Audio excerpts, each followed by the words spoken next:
Quando você se depara com essa palavra, eu fico pensando como Jesus está expressando isso aos seus discípulos. Para vocês, foi aberto o reino de Deus. Para eles que estão lá fora, não.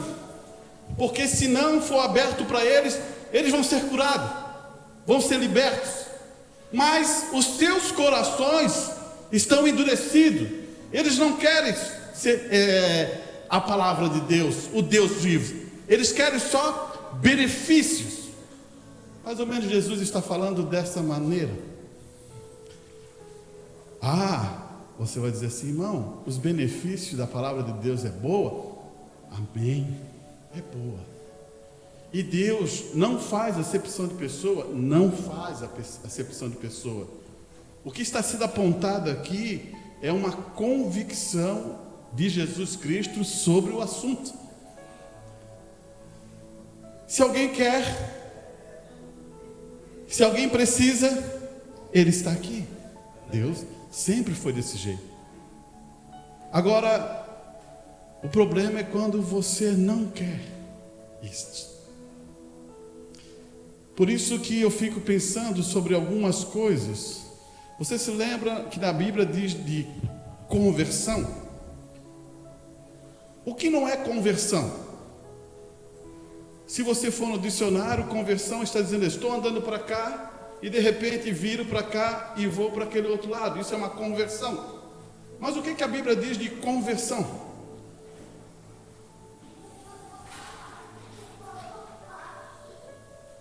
Ir à igreja é uma conversão? O que você acha? Vamos perguntar. Peraí. Vamos por parte, né? Então, se eu vou à igreja, se alguém vai à igreja, será que é uma conversão? Não. Se eu frequento a igreja, será que é uma conversão? Não. Se eu se torno membro daquela igreja, será que é uma conversão? Não. Se eu reformo o meu exterior, olhe bem, reformar o exterior, não o interior, o exterior, eu não bebo mais, eu não fumo mais, eu não minto mais, eu não roubo mais, será que é uma conversão? Você já pensou nisso? Não. Sabia que existe gente boas no mundo que não faz nada disso, mas não segue a Deus, e não são convertidos a Deus. E fazem muito certinho, são bonzinhos, falam tranquilo, são amorosos, mas não são convertidos. Por que estou falando isso? Para você ter uma noção clara do que é uma conversão.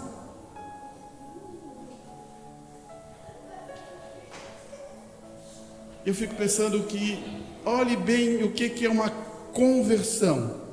Não tem nada a ver com você. Sabia? Porque se tem alguma coisa com você, se você está fazendo uma obra para Deus, de conversão, então cadê a graça?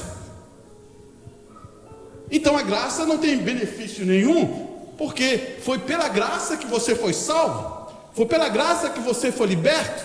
Então, a conversão é uma coisa que eu poderia expressar sobrenatural, irmão. Sabia disso? A conversão é uma coisa sobrenatural, é uma transformação, vem de Deus. Não tem nada a ver com as pessoas, porque a palavra diz assim, quando você faz uma conversão, nova criatura é. Agora, quando você é nova criatura, você mudou os seus pensamentos, a tua família mudou, a tua vida mudou uma família, sim, a minha família é de Cristo. Mudou. Eu amo os meus irmãos, porque mudou. Eu ouço a palavra de Deus, ela vem da eternidade. Agora eu sou uma nova criatura, estou recebendo a palavra, estou vivendo a palavra, estou me alimentando da palavra, porque eu quero o benefício dela, não porque eu quero, porque eu fui convertido. Você sabe o que é uma conversão agora? É uma mudança de pensamento, é uma libertação total. Aonde os teus pensamentos não envolvem mais, no meu pensamento não envolve mais com a palavra de Deus. Quando o assunto chega, eu digo assim, está escrito. É isso que eu quero que a igreja chegue a esse nível. Tem vezes que a gente acha que a conversão é só mudar algumas coisas da nossa vida, e isso não é verdade. A conversão é uma experiência com Deus, uma mudança total, onde você diz assim, não, até aqui eu andei, agora Deus, eu preciso de Ti. Agora eu vou dizer uma coisa para você, bem clara, isso sem medo de errar. Todos que Deus chamou vão vir. Não me preocupa onde que eles estão, em que lugar estão. Se eles estão num bar bebendo, ou se eles estão fazendo alguma coisa errada. Mas quando Deus tomar a mão e apontar, é você. Porque tem a ver com Deus e nunca com o homem ou a mulher. Eu posso tentar fazer isso e fabricar isso e nunca será perfeito, porque vai chegar um tempo do caminho e eu vou pensar assim, não é isso que eu quero. Mas se for por Deus, você vai até o fim, porque, olhe bem, irmão, se tem um exemplo muito claro dentro da Bíblia, é a conversão de Saulo para Paulo. Saulo era um perseguidor, matava, jogava pedra, fazia todas as coisas erradas, falava mal, fazia isso, não, isso aqui está errado, é assim, vão atacar, vão matar os cristãos. E de repente, ele foi convertido, se deparou com Jesus Cristo. E agora ele se torna um que é perseguido pelos até os próprios irmãos. E eu fico pensando nisso, irmão. Então eu quero dizer para você, você quer uma conversão? Deus está aqui para convergir. Deus está aqui para mudar. Como quarta-feira eu falei para você que a gente até falou sobre o astronauta, falou isso, né? E levou acima, e você dizia assim, eu quero te dizer uma coisa. Se você tomar a palavra como ela é, hoje mesmo você vai sair daqui convertido. Convertido. E quando se deparamos com isso, irmãos, eu queria falar sobre um ponto também que ele está falando aqui na Bíblia, que também a Escritura diz em Romanos 11, hoje eu quero ler um pouco, para dar uma informação em relação a isso. Romanos 11, no versículo 1, Paulo vai dizer assim, digo, pois, porventura, rejeitou Deus o seu povo? Paulo está falando assim, Deus rejeitou os judeus? Você sabe que os judeus não quiseram Cristo, né? Você sabe, né? E essa é a pergunta que Paulo está dizendo. Deus rejeitou os judeus?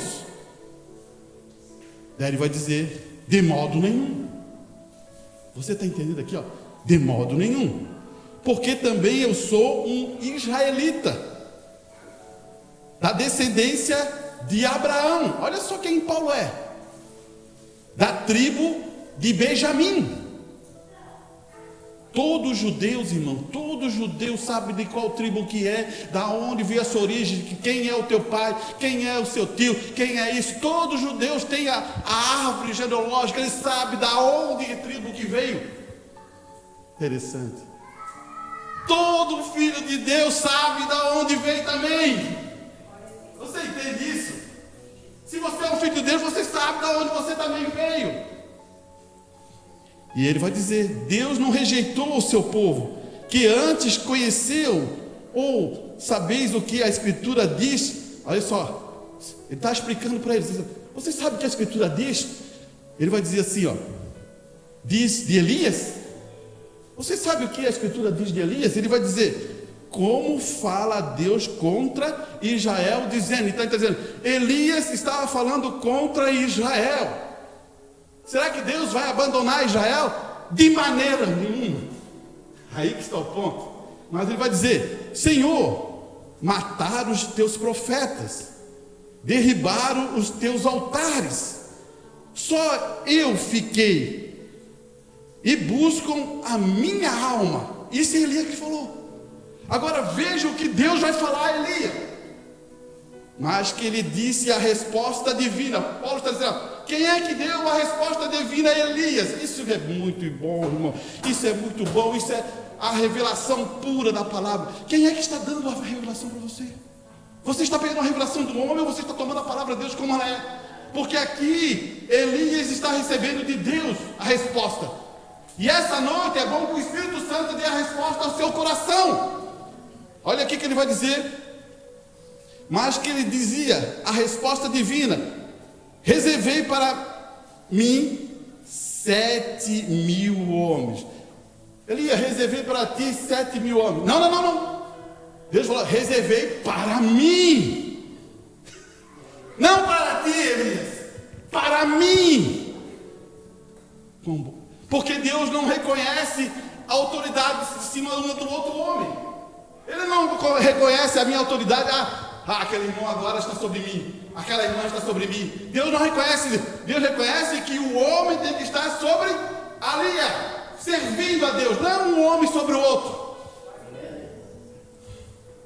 Olha aqui, isso é bom, irmão. Que não dobraram o joelho a Baal. Graças a Deus, Pai. Que não dobraram. Guarde isso aí. Guarde em sua mente que estou falando sobre Baal. Você vai dizer, mas isso é um Deus de lá, irmão. Isso foi aquele, sim, mas eles não dobraram. Eram 7.000. Assim, pois, também agora, nesse tempo, olha só o que Paulo está falando. Ele pegou e ele está lá, há 2.000 anos atrás, a vida de Paulo mostrando, de repente ele falou assim, jogou para frente. Será que foi Paulo que fez isso? Essa inspiração? Foi o próprio Deus. Ele vai dizer assim, assim, pois também agora, nesse tempo, ficou um remanescente segundo a eleição da graça. Olha só, você e eu somos por eleição da graça. Não tem nada a ver com obra, é da graça. Porque Jesus Cristo morreu por você, é da graça. Porque Jesus derramou o sangue, é da graça. Olha bem o que ele vai dizer, mas se é por graça, já não é pelas obras. De outra maneira, a graça já não é graça. Se for por obra, já não é graça. Se porém é pelas obras, já não é mais graça. De outra maneira, a obra já não é obra. Você começou a entender o que Paulo está fazendo? Ele está dando uma aula de justiça divina. Ele está dando uma aula de justiça divina. Ele está explicando assim, se for pela obra, a graça não está funcionando. Agora, se for pela graça, olha, graças a Deus, Senhor Jesus, que foi pela graça, porque eu era indigno, eu era um pecador. Como eu ia ser salvo? Eu não ia ser salvo de maneira nenhuma. Mas pela graça, como Paulo está referindo, ele vai dizer assim, olha aqui. Ele vai dizer, fugiu. A página mudou. E mudou bastante, hein? Aqui. Deixa eu só pegar ela aqui. Está aqui.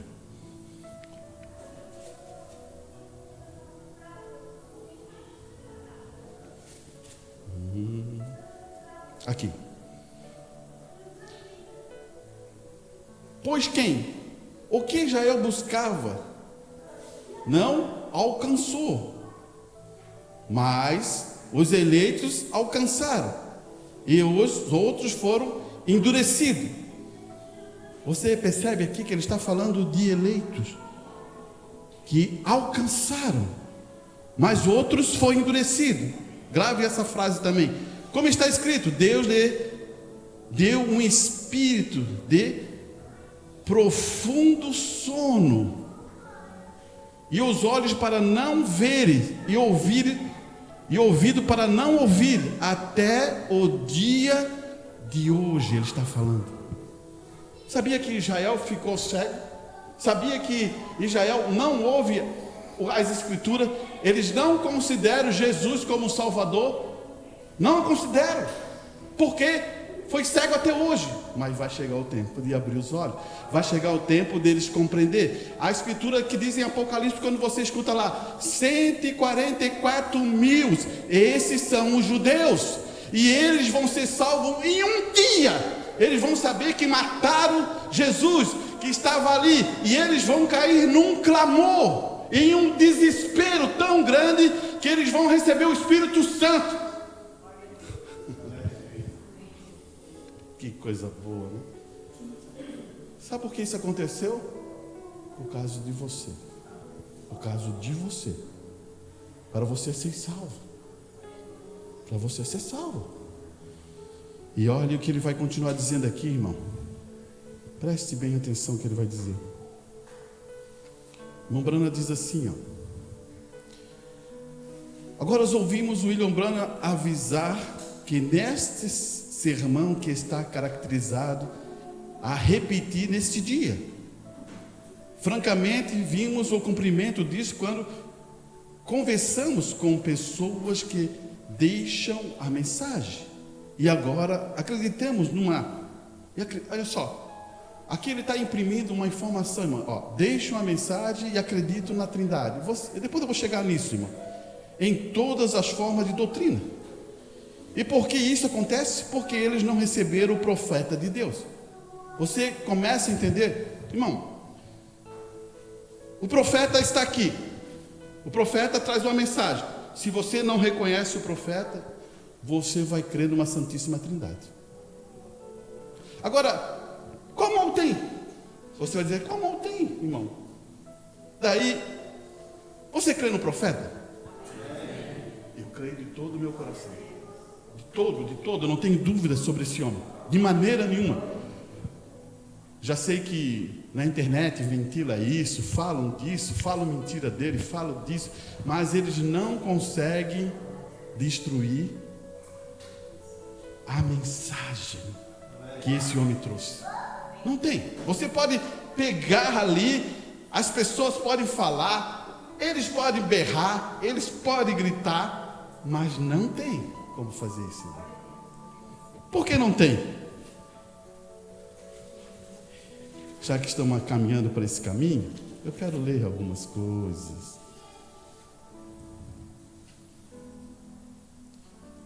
Preste bem atenção. Ele vai dizer assim, ó. Ele vai usar essa expressão. As 10 virgens. Ele vai usar uma mensagem para imprimir uma informação. Ele vai dizer assim, ó. Mas se você não deseja, então a sua organização, o seu senhor, seja quem for que você estiver servindo. O irmão Branham está muito claro nisso, né? Colocando uma marca em sua orelha. Ele está dizendo, se você está servindo um sistema, uma denominação, ou qualquer coisa que você esteja servindo, vai ser colocado uma marca ou afivelado uma coisa na sua orelha. Ele vai dizer, você não será capaz de ouvir mais isso. O que ele está querendo? Ouvir a mensagem. Porque você vai ser afivelado. E a partir da hora que você é afivelado, você não consegue mais suportar a mensagem. Olha só o que ele vai dizer. Se Deus alguma vez fala em seu coração, venha, esta é a hora. E você recusa isto, então você recebe uma marca. Olha a marca que ele vai dizer. Endurecimento para a verdade. Você entendeu qual é a marca? Olha só, ele está imprimindo qual é a marca. Alguém lembrou alguma coisa? Alguém lembrou de alguma coisa em Gênesis? Alguém lembrou do primeiro livro? O que aconteceu? O que aconteceu com Caim? Quando Deus fala com Caim, não é um endurecimento da verdade? Porque se você não faz a mesma coisa que Abel fez, eu não vou receber? Não quis. E endureceu. E o irmão Bruno está explicando a forma que a pessoa faz isso aqui, irmão. Isso é pepita. Eu sei que a gente passa por jornada, eu sei que a gente passa por algumas lutas, eu sei que a gente passou batalhas na nossa igreja, eu sei disso. Eu sei que você é um filho de Deus, irmão. Eu não estou duvidando sobre essas questões. Eu quero que você entenda qual é o processo disso. Porque quando a gente está num processo humano, irmão, a gente faz, tem vezes que a gente erra. Por isso que eu estou tentando trazer você para a palavra de Deus, para você nunca mais errar. Porque quando eu tento fazer um sistema, eu tenho preferência. E eu não posso ter preferência de nenhum irmão aqui. Eu amo todos. É isso que eu quero que você entender. Não posso ter preferência, eu posso ter afinidade. Você já sabe disso, né? Como Jesus teve afinidade com um, com o outro, né? Com três, os três principais, você já sabe. Quem se lembra? Pedro, Tiago e João. Agora, preste atenção, que o irmão Bruno vai continuar. Ali está o selo do diabo. Endurecimento do coração é o selo do diabo. A marca da besta.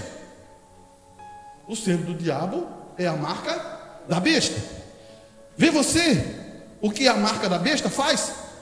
Te coloca bem de volta no romanismo e denominacionismo. Olha só, ele dá duas coisas. Ele dá duas informações para você. Ela diz que vai para o romanismo ou vai para as denominações. E o que ele fala é a marca da besta. Se você não acreditar em mim, está aqui. Você pode ler. Olha só o que ele vai dizer. Agora ele fala assim, ó, Roma. Ele vai dizer assim, ó.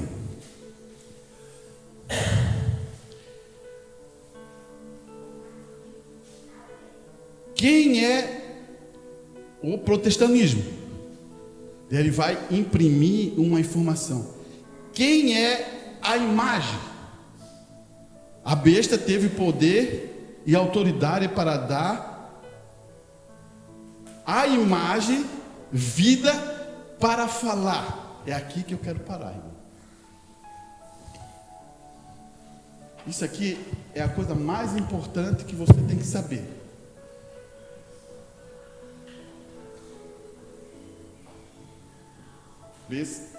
Tá.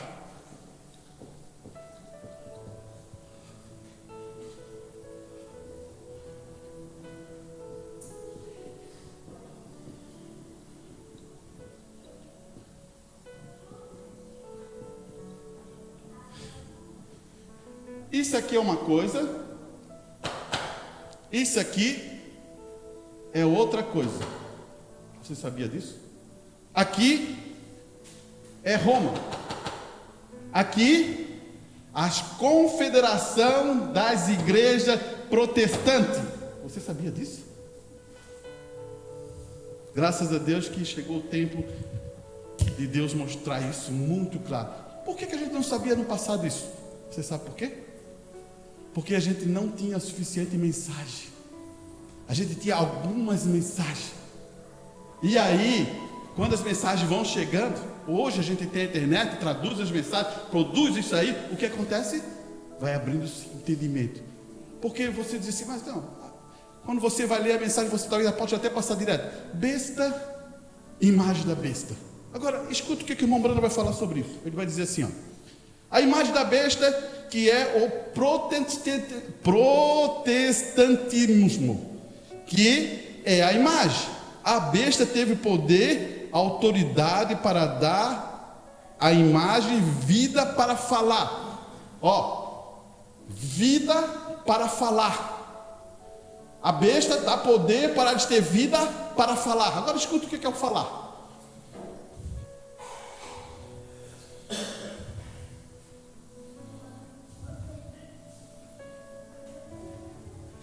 A besta tem poder, autoridade para dar a imagem vida para falar. E ela o fez. E este é a confederação das igrejas, quando elas se alinharem. Confederação da igreja. Você conhece a mensagem, você sempre escutou isso. Confederação da igreja, confederação da igreja, confederação da igreja. Isso aí você sempre escutou. Agora, o que ela está dizendo? Como é que elas vão unir isso? Você sabe? Olha aqui. Primeiro eu quero dar a referência, irmão. O que o mensageiro está falando? Será que ele está enganado? Porque no próximo versículo, ou no parágrafo, ele vai dizer assim, no verso 9 ali, ó, ele vai dizer assim, ó, agora há muitos jovens aqui. Ele vai apontar para a igreja e vai dizer, agora há muitos jovens aqui. Eu não sei, Jesus pode vir nessa tarde, ele pode vir o ano que vem, eu não sei quando ele virá, mas recorde. Você está captando o que eu estou falando? O irmão Bruno não sabe o dia e hora, ninguém sabe, irmão. Mas ele está dizendo assim, ó, aqui tem bastante jovem, preste bem atenção. Ele vai dizendo, mas recorde, se eu não viver para ver aquele dia da sua vinda, que eu espero que verei. Olha só, isso é bom você também aprender, que um filho de Deus está esperando o quê? A vinda de Cristo. Eu amo a vinda de Cristo. Paulo ama a vinda de Cristo. O irmão Brana ama a vinda de Cristo. Você tem que ter isso no seu coração, porque se você está pensando em viver nesse mundo e nem pensa na vinda de Cristo, o que é que você está fazendo com a sua alma? Olha aqui.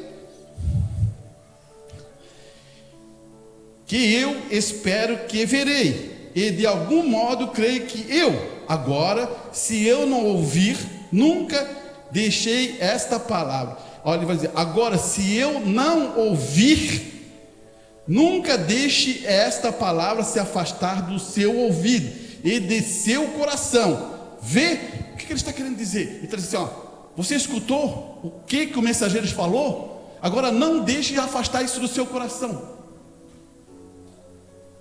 E ele vai. É assim que isto termina. Haverá uma união e um boicote. Peraí. Vai haver uma união. E o que vai acontecer? Um boicote. Nunca se falou tanto de boicote. Você já está percebendo o que eu estou falando? Nunca se falou tanto de boicote.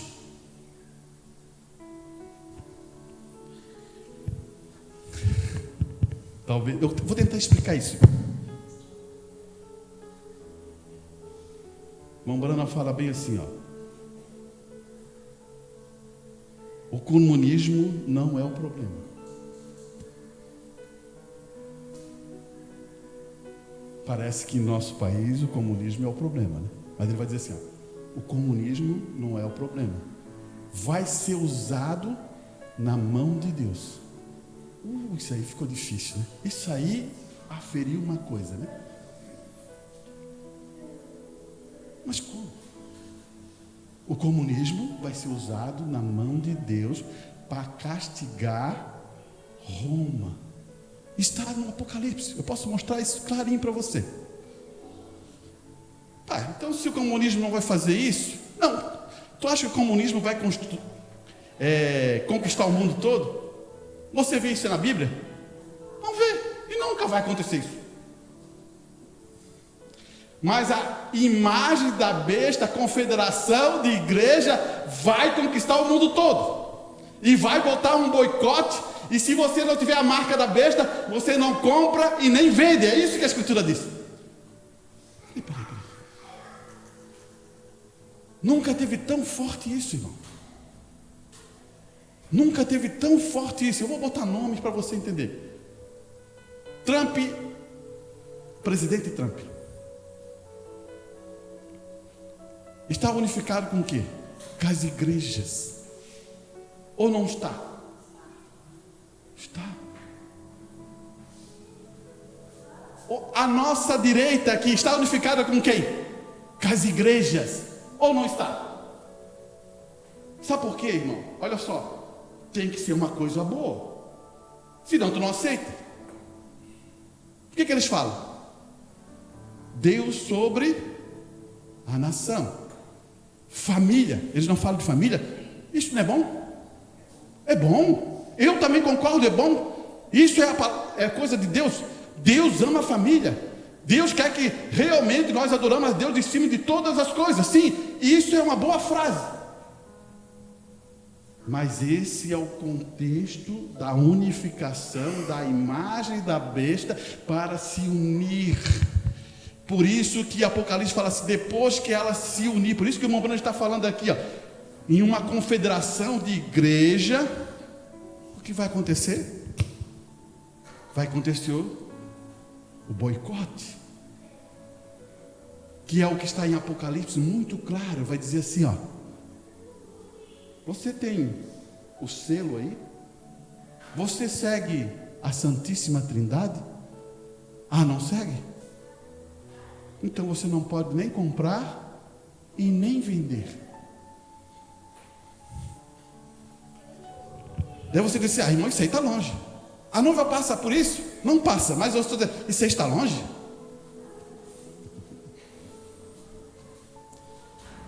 Quando a gente se depara com a mensagem, eu fico pensando assim, ó, o irmão Bruno vai chegar e dizer assim, ó, os Estados Unidos está falido, 40 anos dos seus impostos, eles já estão adiantando, e assim, por que os Estados Unidos está fazendo várias ações de guerra, Venezuela, ali, está lá apoiando Israel, por causa disso, porque ele está falido.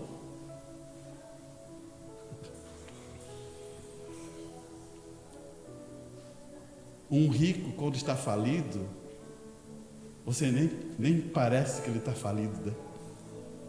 Já viu já rico falido? Nem parece que está falido.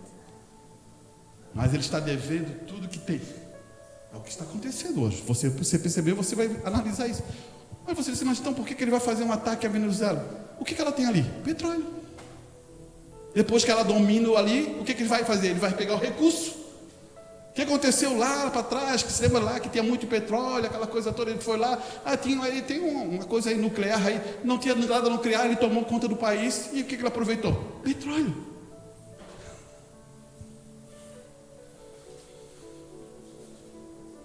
Daí você vai dizer para mim, mas irmão Arantes, não estou falando nada de política, eu estou falando de palavra de Deus. Eu não quero nem saber com política, porque eles não me representam, nunca me representaram e nunca vão me representar. Depois que a gente vira um cristão e conhece isso, você sabe disso. Já viste Daniel fazendo política? Já viste José do Egito fazendo política? Ele não faz política, ele era um preso. E Deus tirou ele do calabouço e colocou no nível mais alto que tem. Daniel também foi um preso. E Deus tirou ele de lá e colocou ele no nível mais alto que tem como um juiz. Fazem muita confusão, né? Não, também tem que ser política. Não caia nisso, irmão. Isso aí é uma coisa que eu vou até descartar esse pensamento. Mas ele vai dizer assim, ó, haverá como uma união, um boicote. Todos os lugares tais como este aqui, ele vai dizer, ó, este aqui serão fechados. E você não poderá falar, a não ser que você tenha uma permissão, uma licença dessa confederação de igreja para fazer um culto. Quer mais claro? Você crê num profeta? Amós 3:7. Deus não fará nada antes de revelar o seu segredo aos seus servos, os profetas. Você quer mais mensagem? Então eu vou dizer. O que você acha do José do Egito saber o sonho do faraó, dizer o sonho do faraó e depois dizer como devia fazer, revelar como devia fazer? Nabucodonosor, Daniel chamou, ia matar todos os sábios, chama Daniel, ninguém fala nada. Daniel fala o que o rei sonhou e depois diz a definição daquele sonho, irmão. Não é um profeta? Todos os dois eram profetas. E você não se engana nisso, porque isso está acontecendo nesse momento, irmão. A palavra de Deus, ela está sendo colocada em posição, em confirmação, em ação para nossas vidas, irmão. E aí você vai dizer, o que vou fazer, irmão? Será o que a gente deve fazer? Espera, vou ler esses pedacinhos aqui, temos um tempo, vou ler isso aqui. Agora, e por que isso acontece? Porque eles não receberam os profetas de Deus. Ele pessoalmente reivindicou que estava com eles. Deus disse: quando você o vê, você me vê. Mas eles não tinham fé para acreditar nisto. Embora visse com os olhos, e seus corações ainda estavam cegos para a realização de sua presença entre eles. Pois isso aqui é a coisa mais perfeita que tem, irmão. Olha só, Moisés é um profeta, falou todas as coisas que iam acontecer. Ele recebia a manifestação e ouvia Deus para produzir aquilo. Mas o povo via as manifestações, via aquelas coisas, mas não recebia, não tinha aquilo no seu coração, tinha só aqui, ó. Por isso que você vai entender que só sai 2, de 2 milhões, só sai 2 salvos. Já pensasse nisso? E ele vai colocar isso, olha só. Ele vai dizer assim, vai usar uma expressão, deixa eu pegar aqui que está na Bíblia que é melhor, em Salmos 95, verso 8, ele vai dizer assim, ó: não endurecei os vossos corações, assim como na provocação e como no dia da tentação no deserto. No dia da prova do deserto, o que ele falou? Não endureça os teus corações. Olha só o que ele está dizendo: quando os vossos pais me tentaram e me provaram e viram as minhas obras. É outro ponto. Eles não podiam dizer que não teve obra. E ele vai dizer: 40 anos estive desgostoso, Deus falando, com esta geração, e disse: e um povo que erra ou é duro de coração e não tem conhecido os meus caminhos. Como ele não conheceu os caminhos? Como é que ele não ouviu tanta coisa? Como é que ele viu? Mas não conheceram o caminho, porque o caminho, se lembra que Enoque fala, Enoque andou 365 anos no caminho do Senhor e foi embora. Há um caminho. O que é o caminho? O caminho é a manifestação da palavra para seu tempo.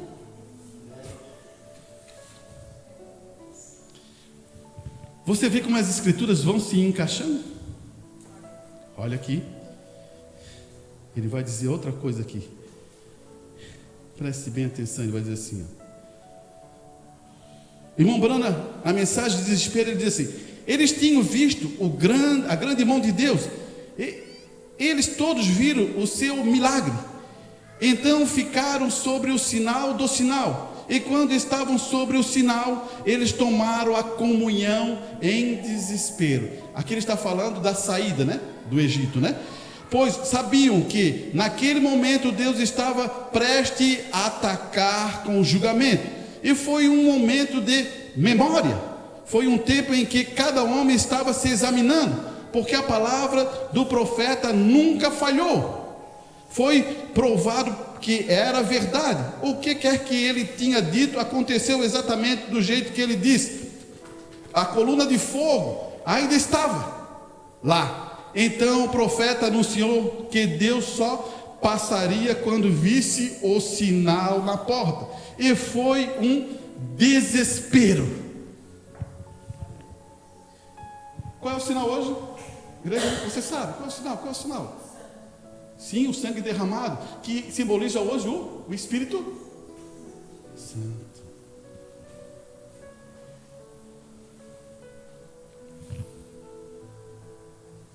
Que oxalá, irmão, essa noite, que nós possamos sair aqui selado com o Espírito Santo.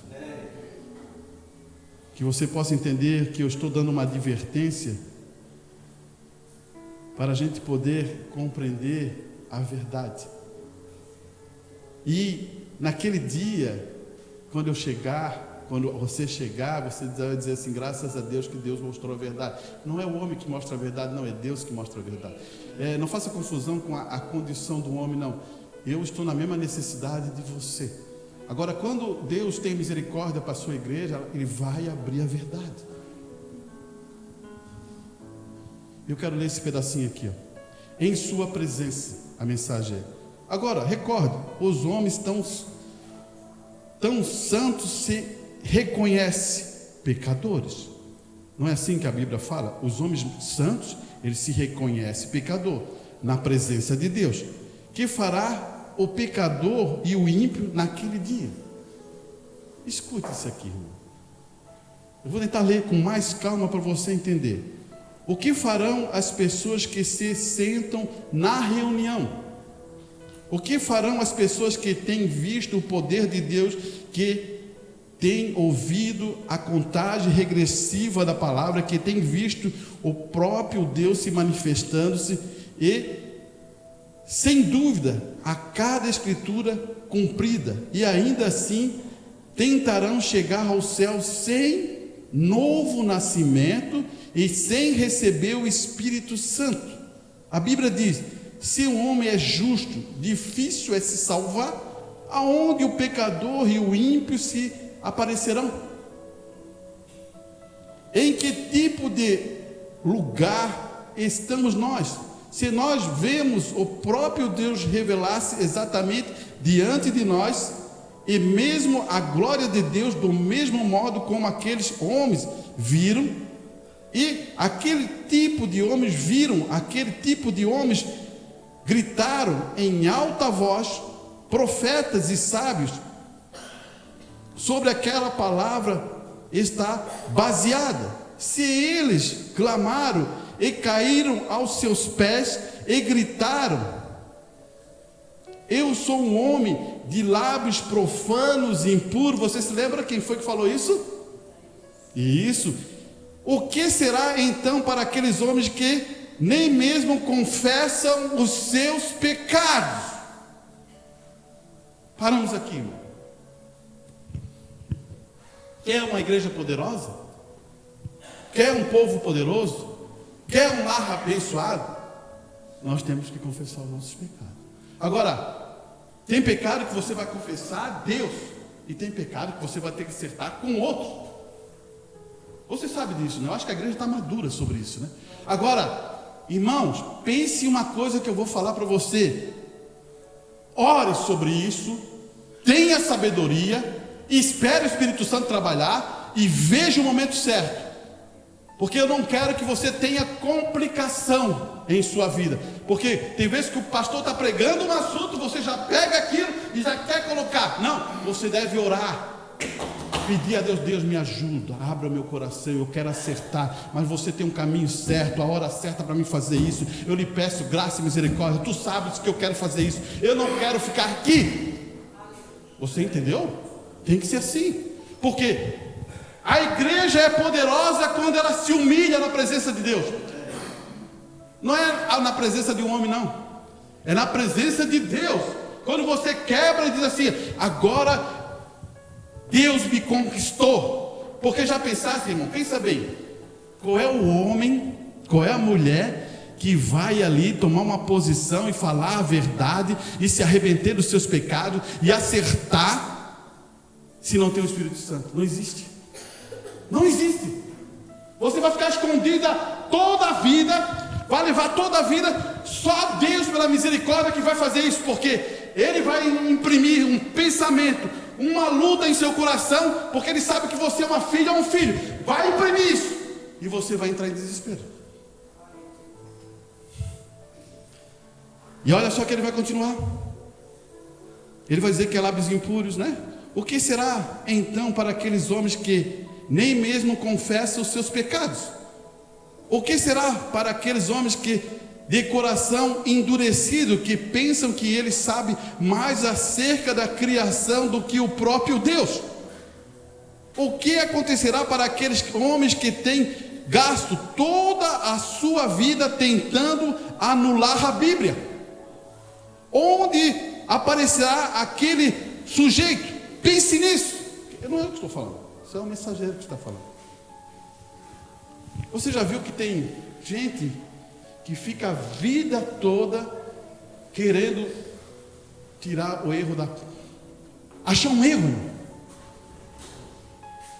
Já pensasse: eu estou a vida toda aqui na palavra de Deus tentando achar um erro, achar alguma coisa errada, estou aqui, ó. Será que isso tem Espírito Santo aí? Não tem, irmão. Não vai ter, de maneira nenhuma. Não vai ter, a gente tem que ser. Eu acho que a gente está amadurecendo a igreja para esse padrão, para você entender a verdade. Porque se você não entende a verdade, o que vai acontecer? Qual o crescimento que vai dar a você? Você já pensou? Por isso que a palavra é assim, a verdade nos libertará. Era mais fácil eu pregar uma mensagem mais tranquila, né? O que você acha? Era, né? Mas será que isso vai ajudar a nós? Pense nisso. Como pastor, prega uma mensagem tranquila e vai. Mas chegará um dia lá na presença, sabe o que vai acontecer com a minha pessoa? Deus vai dizer assim, por que tu não pregasse? Por que você não falasse? Você não foi chamado para isso? Por que você não diz? Porque tenho medo das pessoas? Porque isso?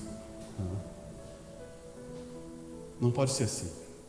Um homem, quando é chamado para pregar, ele vai falar a verdade, doa quem doer. Isso não vai ter.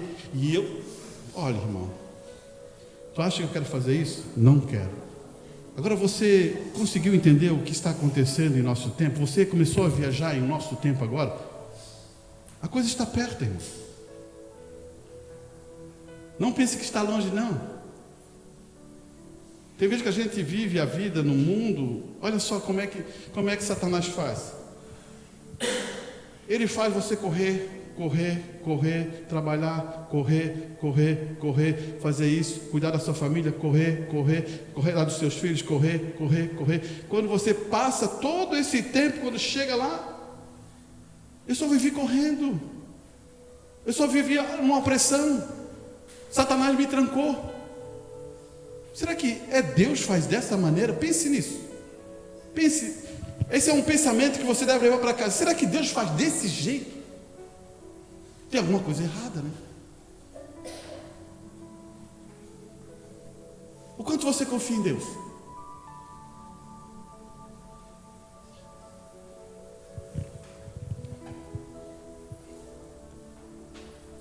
Adiantou alguma coisa para o jovem rico guardar tudo que ele tinha? Parece uma brincadeira.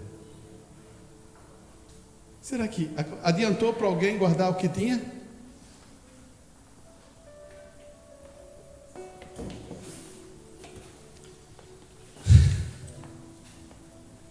Muitas vezes, irmãos,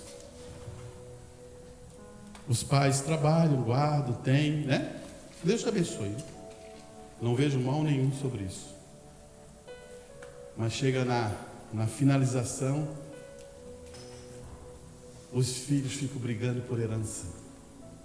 E brigam mesmo, meu irmão. Porque os pais esqueceram de uma coisa. Aí que está o problema. Esqueceram de uma coisa.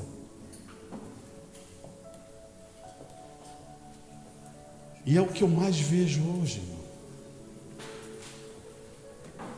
É a coisa mais engraçada. Será que a gente ensinou os nossos filhos mais certo? Ou ensinou a mesma coisa que nós aprendemos? Trabalhar, pegar dinheiro, juntar, fazer isso, trabalhar. Foi isso que você aprendeu do Evangelho? Então eu posso dizer que está errado. Bem errado. O que você vai ser, Deus já sabe.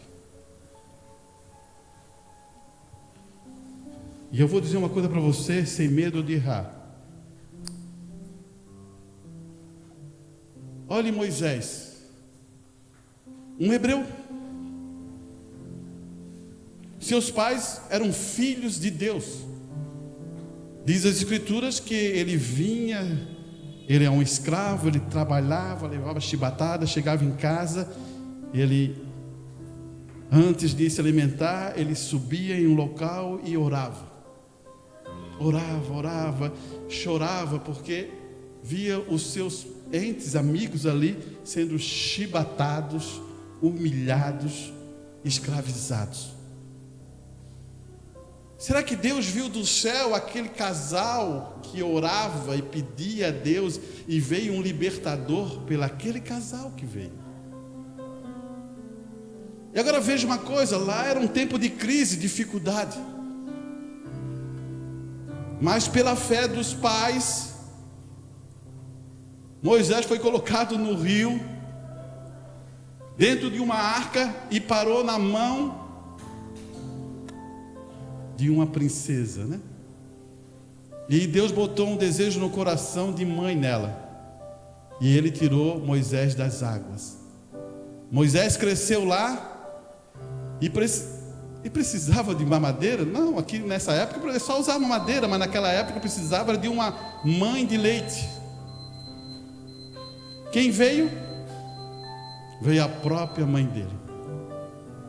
E com certeza, irmã Bruna fala assim, ó, ela recebeu um salário para cuidar do próprio filho. Você entende o que é a mão de Deus? O que você vai ser, irmão, você vai ser. Agora é mais fácil você se entregar e dizer assim, Senhor, seja a tua direção. Eu estou me esforçando nisso, Pai, me dê sabedoria para mim viver e poder ser uma bênção aonde eu for.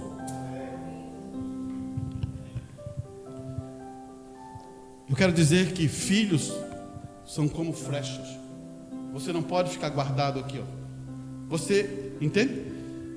Se lembra onde que fica ali a Bíblia fala sobre isso. Aonde você guarda as flechas? Filho, solta a flecha.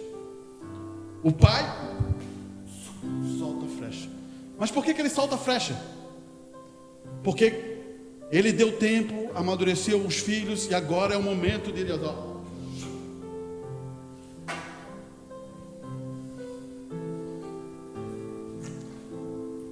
Vou dizer para você, foi a maior dificuldade em nossa igreja, pelos pais não ter se amadurecido pelo poder da palavra.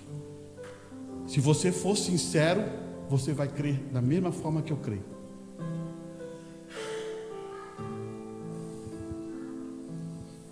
Por isso que quarta eu falei sobre isso, né? Ensine o seu filho a ser bom. Ensine a sua filha a ser boa. Coloque aquilo ali como uma base. Aqui, ó. Está aqui, uma base. Ensine ele a ser bom. As outras virtudes vão vir, porque ele é bom. E quando ele se torna bom, as outras virtudes que ele vai buscar são coisas boas. E vai entrando nele. E ele vai crescendo na presença de Deus, ao redor da família. E ele vai sempre se lembrar, a casa do pai é boa, porque você ensinou bondade ao seu filho, bondade à sua filha. Você produziu o que Deus quer, que Ele está querendo produzir em você. Quando você tem bondade, você é uma nova criatura. Você não pensa só em você, você pensa nos outros que estão ao teu redor.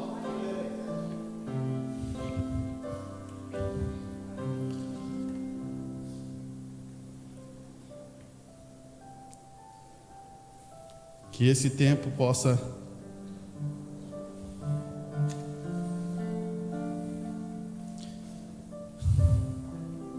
eu quero falar sobre 6 pedacinhos, já vamos finalizar. Se lembra quando eu preguei sobre ordem? Se lembram, né? Eu acho que tem 2 coisas aqui, ó. Deus deu ordem. Ele chegou e determinou. E sempre o mensageiro fala assim, ó, Deus teve que ter fé. O mais interessante, quando Deus fala assim, ó, no primeiro capítulo, lá no primeiro versículo, e no princípio criou Deus o céu e a terra. Ele teve que ter fé na sua palavra. E como é que você fica com a sua palavra? Deus diz assim, ó, ore, peça. Como é que você fica com a sua palavra?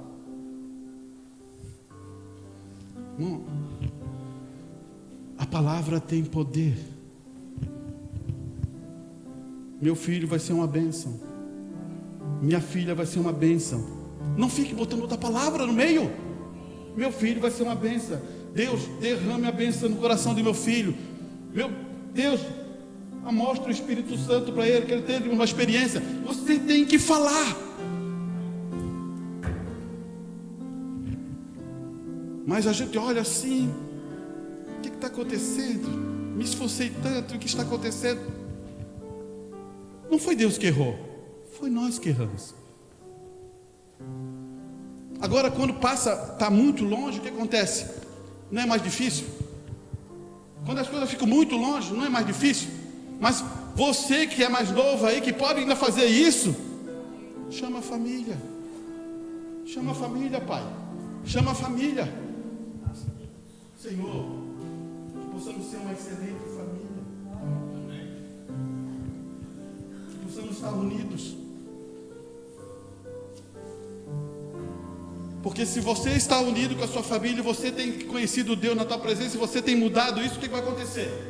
Você vai ser uma bênção na igreja. E é assim que é produzido, irmão. A gente tem que ter referências. Como é que você olha? Você tem que ter referência. Nós vamos vir na igreja, chega alguém novo, eles têm que ter referência, eles têm que começar a ver. Como é que um músico quer cantar? Quando é que uma irmãzinha quer cantar? Porque ela vê referência. Não é assim? Você passa, daqui a pouquinho produz. Daqui passa, aqui. E olha, irmão, eu posso dizer que nós temos boas referências, né? Você sabe o que eu quero dizer, né? Eu acho que é muito bom você ter boa referência.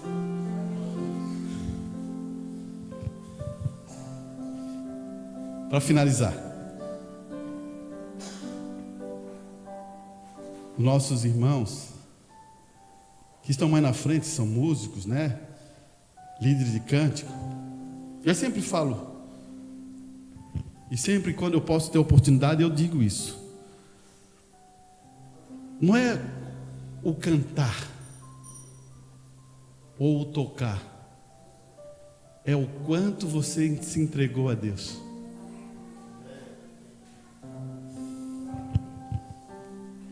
Porque quando você chega aqui e sai de cena como um líder de cântico, ou com alguém está tocando ali, algum irmão tocando, e ele sai de cena, daí é Deus. Daí é Deus. Daí é a manifestação de Deus. E isso é bom nós saber, irmão. Bom. Porque daí você vai entender que o louvor vem do profundo do coração. Mas o que acontece aqui? Nós estamos gerando uma atmosfera real. E ela vai chegar a você, vai chegar ao outro lado, e você começa a ter e abrir o louvor. Você não pode ficar com a boca fechada, porque santo, santo é o Senhor. Então vamos ver agora como sai o louvor, hein? Senão eu vou parar e vamos voltar de novo. Amém?